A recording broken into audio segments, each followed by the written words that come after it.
¿Qué tal, amigos de Verea Visión? El día de hoy se llevó a cabo la pelea entre Deontay Wilder y Dominic Breazeale, quien el campeón continúa llevándose su corona. Vamos a ver qué dijo en conferencia de prensa.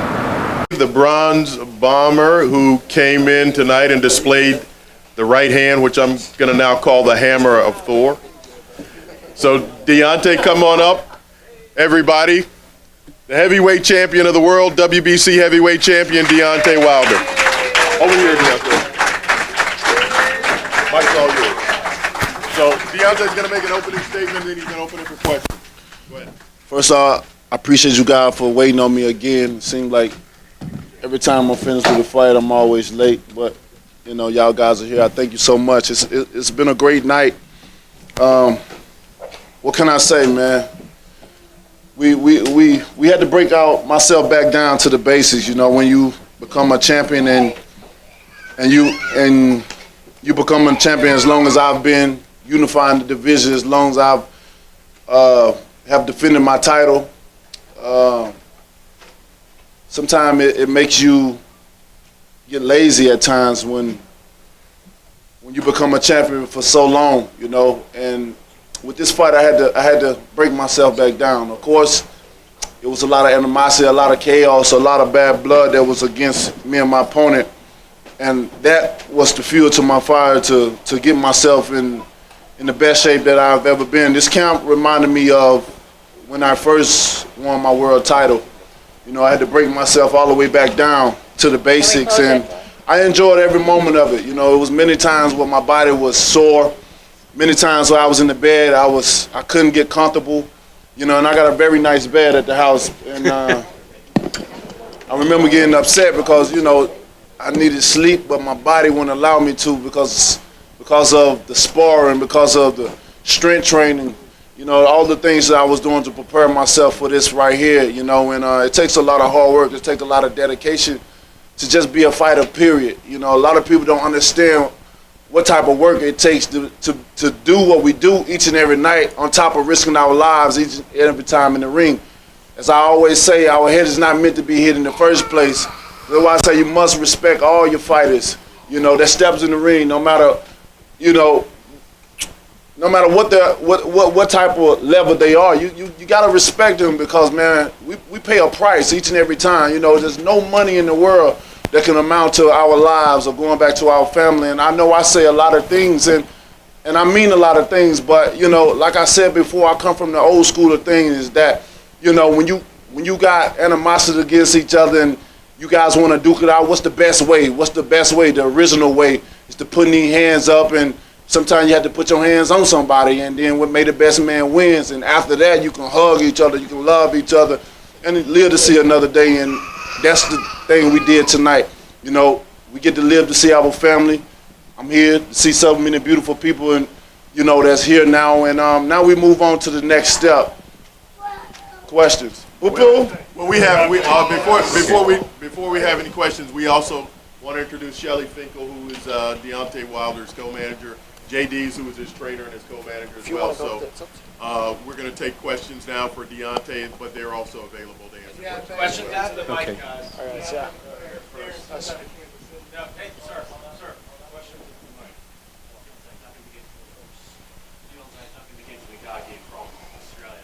You said before the fight that you wanted to kill Dominic. When you hit him flush with that big right hand, for a fraction of a second, did you think you had? I mean, I didn't even see what I did until I saw the replays. I know I have tremendous power. That's no secret. And at this point, I think I've proved myself with the record that I have in the many a body that hit the canvas. You know, because of my power that I display. I'm an intelligent fighter. I'm very smart in the ring. You know, where I set these guys up. And they say speed is power, but if you have power on top of speed, it's I don't know what to call my right hand anymore. You know what I mean? Atomic bomb, dynamite. It's the hammer of Thor. The hammer of Thor. I mean, it matched with the uniform I wore tonight, so, you know. Exactly. But the heavyweight division, when I look at the heavyweight division, it's all based off of power. And I have tremendous power. And I'll taste it against any man that step in the ring with me. That's what makes me the most dangerous man in the world. You know, and that's just because I says it, because of my action inside of the ring. Deontay, Chris Glover, Boxing Monthly, congratulations on a fantastic victory. Thank you. One thing about Dominic Breazeale is he's also fought Anthony Joshua. People are going on about you fighting Anthony Joshua. Anthony Joshua didn't do that to Dominic Breazeale. Does this fight really establish where you're at ahead of Joshua, or does it help people compare what level you're at and what level Joshua is at? I mean, it's hard. You know, when you're in boxing, we always say styles make fights, and it's so true. You know, certain styles may not complement other styles, and with Breazeale's style, it complements mine. Any guy that gets in the ring and can't move their head or not flexible, you know, it's perfect for me, you know, because I'm gonna set you up, and I'm faster than what people think. You know, people think, oh, he just got a right hand, so you stay away from that, you know. But when I settle myself down and really use my intelligence in the ring, magic happens. And tonight I displayed that. You know, we can compare all we want, but you know, at the end of the day, when both of us get in the ring, you know, you don't know what's gonna happen. You know, I can't say, you know, that I'm gonna knock him out. I can't say he's gonna knock me out. We just have to see when that time comes and see what happens.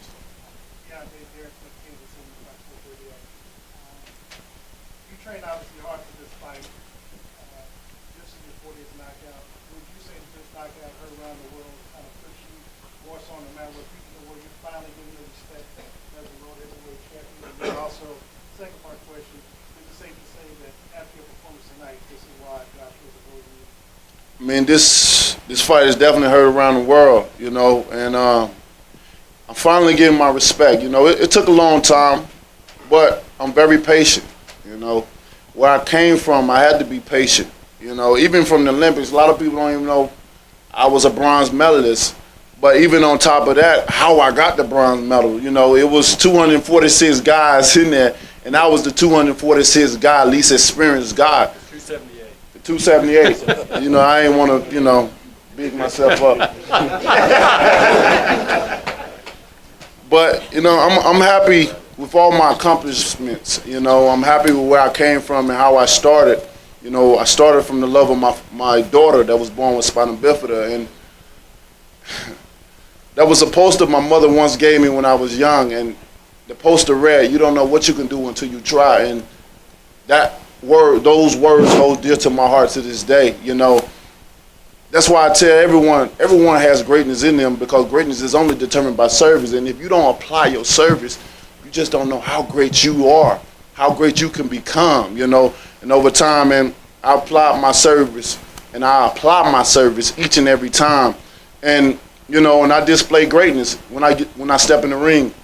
And your second part of your question, I put fear in any man. You know, a lot of people say as fighters not scared. You know, they get, you know, they can't be scared. Well, we're human. You know, we're gonna have those tendencies of fear. You know, until we get in the ring, and that's how we overcome our fear. Everyone in this room is scared of something. You know, but it comes a time where we must face our fears. With me, no man wants to get humiliated on national TV. And their body drops like that. You know, you just never know what it's gonna do after you get hit from a devastating punch. You know, you can fall on your face, you can ball up, your legs can bend, and you know, you can fall out the ring, many different things, and no one wants that highlight on them, because the way the internet is set up right now is undefeated. And you know, I mean, it's embarrassing to get in there, but for me as a warrior, and I see all these other fighters as warriors, I would tell them, don't hold your head down, because you did something with a lot of people in the world. You know, we got what, billions of people in the world? I don't know the exact number, but that would differentiate them from a lot of people, because a lot of people won't get in that ring to just step in there, yet alone talking about taking a punch. So I would tell all my opponents, all fighters, to hold your head up high. You know, if you fail, you know, today, tomorrow is a new day, and you can train, and like I said, you can apply your service and be great. But I'm a big threat to anybody in the heavyweight division. And each and every time I display that, not only with my words, but with my action as well. Hey, Deontay, congratulations on the win. My question for you is the next fight for you. It seems it's not going to be Fury because of his new TV contract, but what do you think legitimately could be your next fight? Is it Joshua? Is it a rematch with Ortiz? Is it Konaki that people have talked about? So I'd like to hear from you, and maybe Shelly, you could address that also. Thank you. For me, you know, I don't know what's next, to be honest. You know, there's so many different things going on, you know, there's so many different opinions. I just want the best fights possible. You know, I've tried to prove myself for a very long time, especially here in America. You know, it was dead here, you know, for 10 years.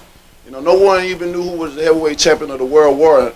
And here I come, this country boy from Tuscaloosa, Alabama, you know, trying to put it back on the map, even from the Olympics, and just work my way up. You know, I really started all the way from the bottom when it comes to boxing. All the way from the bottom, I had to work my way up to this point now. So, you know, with that being said, I think that's something that my managers and my team could ask better than I. Because, you know, if we've tried many a times to make the best fights, the great fights happen for the fans. You know, I've lowered my standards, you know, to make these fights happen. You know, I've took high risk with low rewards to make fights happen, you know. Most definitely. You know, I gave Ortiz that opportunity because he was considered the boogeyman of the division. And people still said I had to prove myself, and that's why I made that fight. Let's make that fight happen. You know, if they saying that everyone's scared of him, let's make it happen. That's what I do, you know what I mean? I'm the type of person that I wear my pride on my shoulder. You know, I got a big heart. I'm very determined. I know who I am. I know what I stand for. I know what I represent. And anyone want to test me and doubt me who I am, then I'm willing to prove you wrong. I've had to prove myself to people throughout my whole entire life. So this is nothing new to me, you know. I'm the best in the world, and that's what I feel, no matter what opinion it is. And, you know,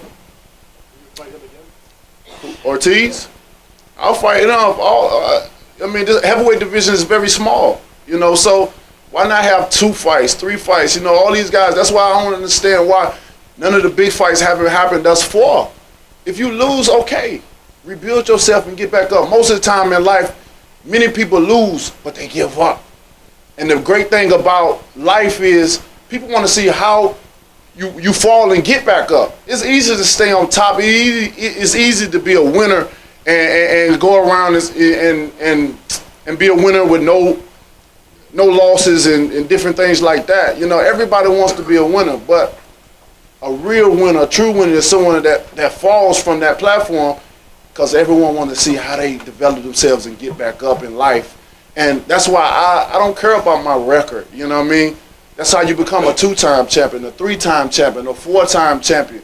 And the heavyweight division, like I said, is very small. So we got to make the big fights happen. You know, if one lose, you can come back. Look at most of these challenges, they lose so many different times, but how many times they get title fights? Look at Breazeale. He lost before, and now he's in another title fight, you know, and the list goes on and on. So I think that's something that Shelly will be, you know, can have more insight on than I. First of all, Deontay will fight anyone.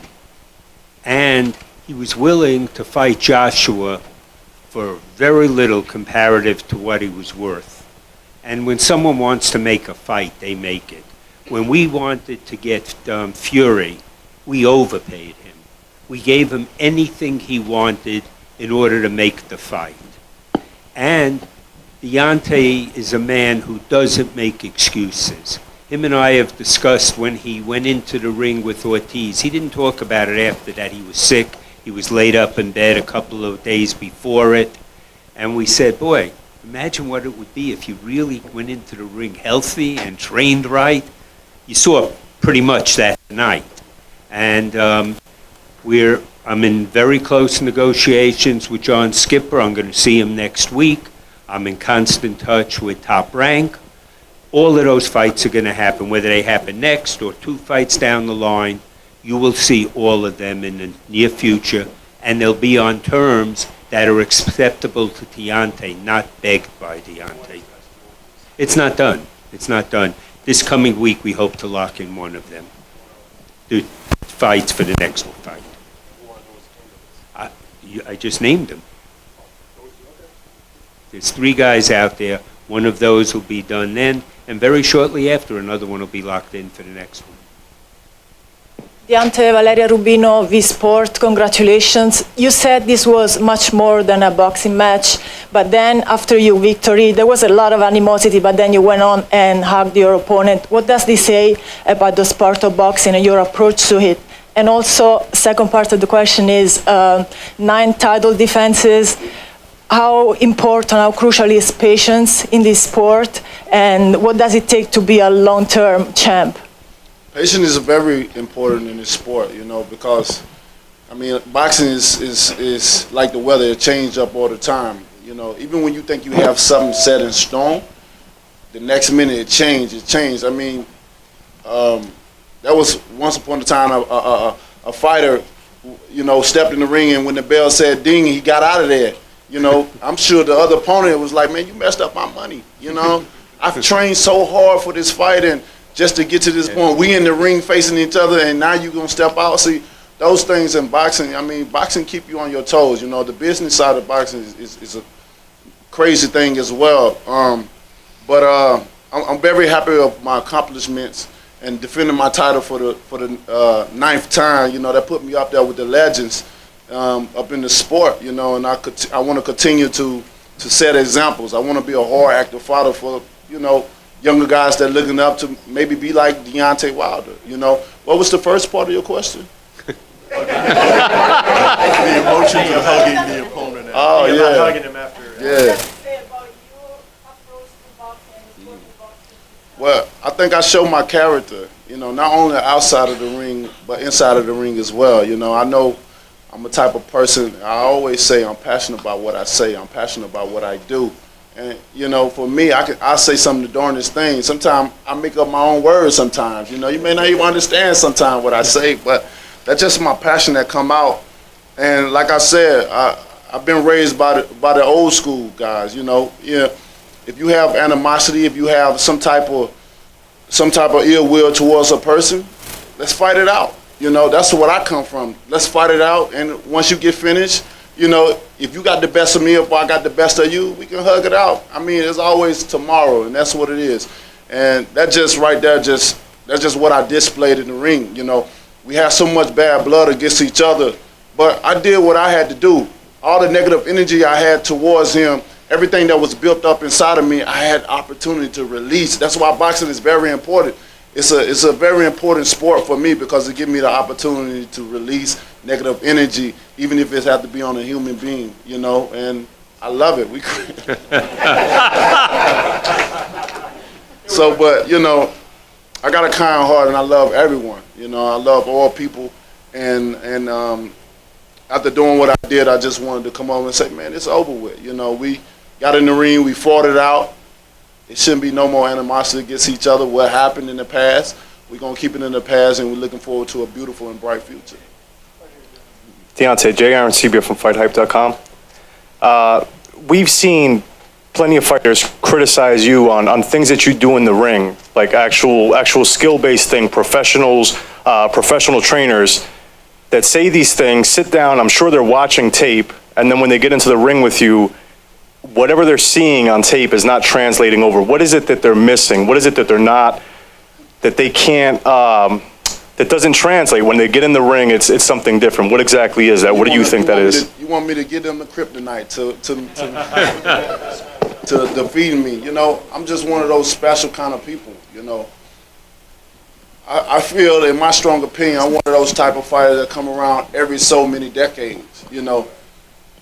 My grandma said I was anointed by God, you know, and those words still stick with me to this day. And when I was a child, I didn't understand certain things that she would say, you know, because I was a child. So we did as a child, but when I became a grown man, you know, I started realizing, I started understanding, I started getting in different situations where I'm like, that's what she was talking about. So I'm still learning myself. You know, I'm big on meditation, so that allow me to even come closer with myself. Sometimes I can spend months and months at a time alone with myself, just to learn myself, just to understand myself a little bit more. You know, meditation is very powerful and it helps me.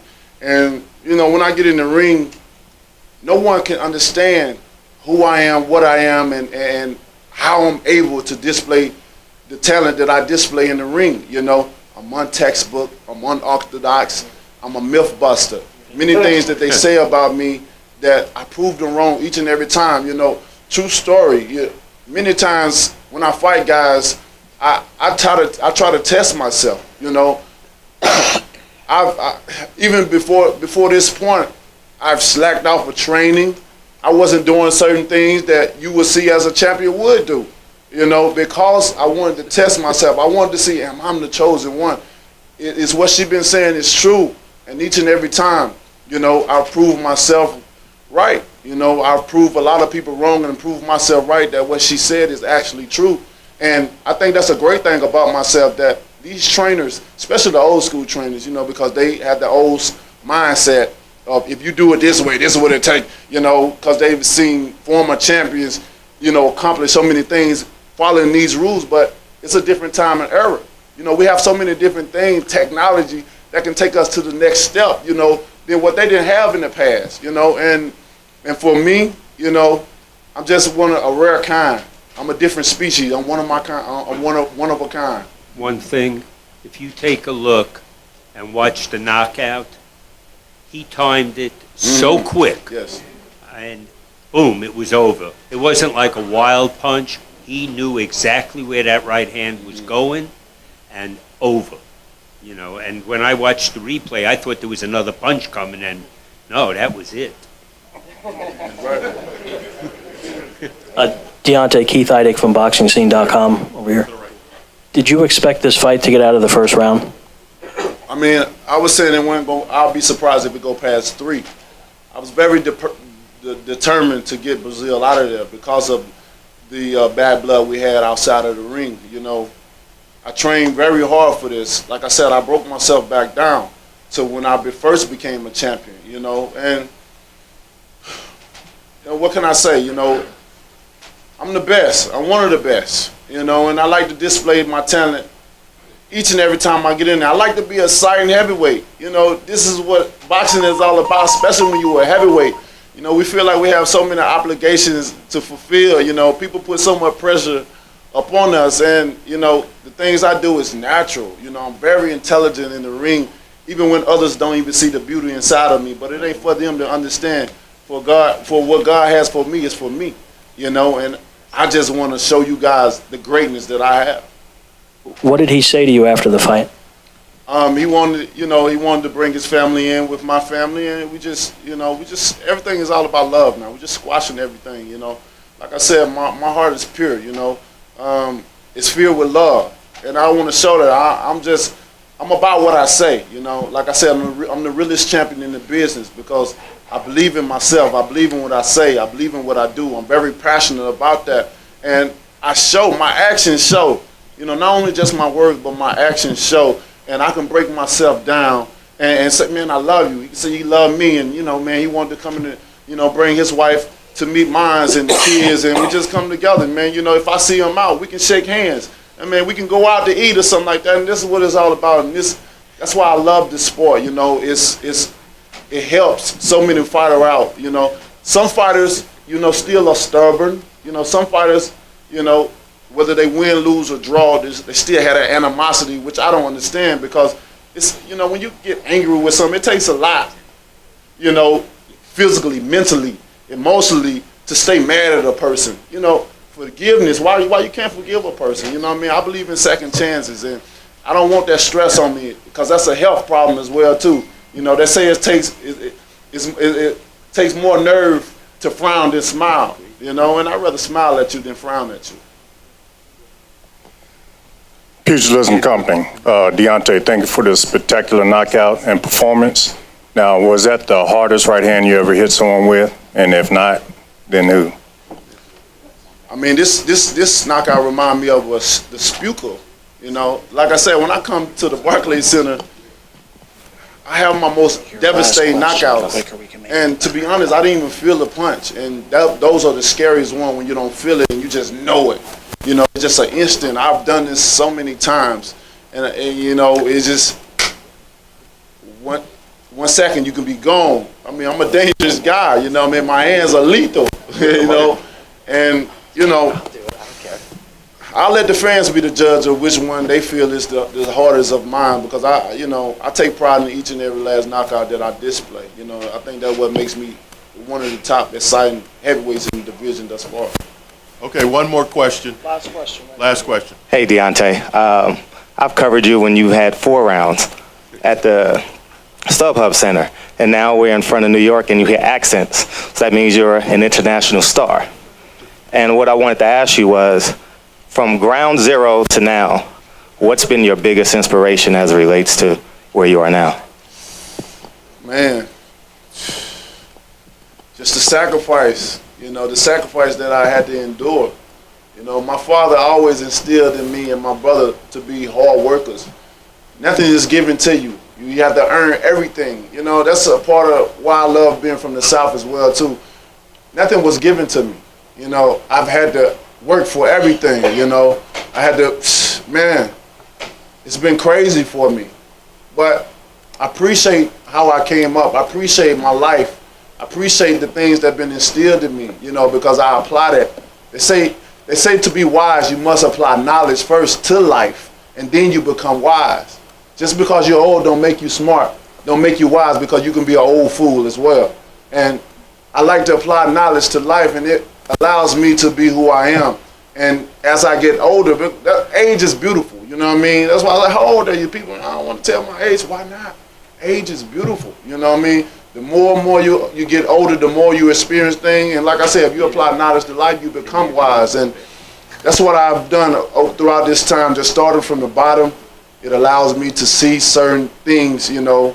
I can know what's real and what's not, who's fake and who's not, you know, instead of just all of a sudden coming out of the Olympics being a Olympic sensation, this guy that everybody thinks that's going to do it. Nobody knew who I were. Even after the Olympics, they still didn't know. I still had to build myself up, but I appreciate that because I needed that. And that's what made me who I am. It made me be a strong man now, to have a mindset that I have. Like I said, my mindset's so big, a spaceship can fit in it. I'm an open-minded person, you know, and I just appreciate it all. All right. Thank you. Love you too. Thank you guys for coming. Love you guys. More to come, baby. Bomb Squad to this day. Con imágenes de Rodolfo Durón, informando para Verea Visión desde el Barclays Center, Brooklyn, Nueva York, Brandon López.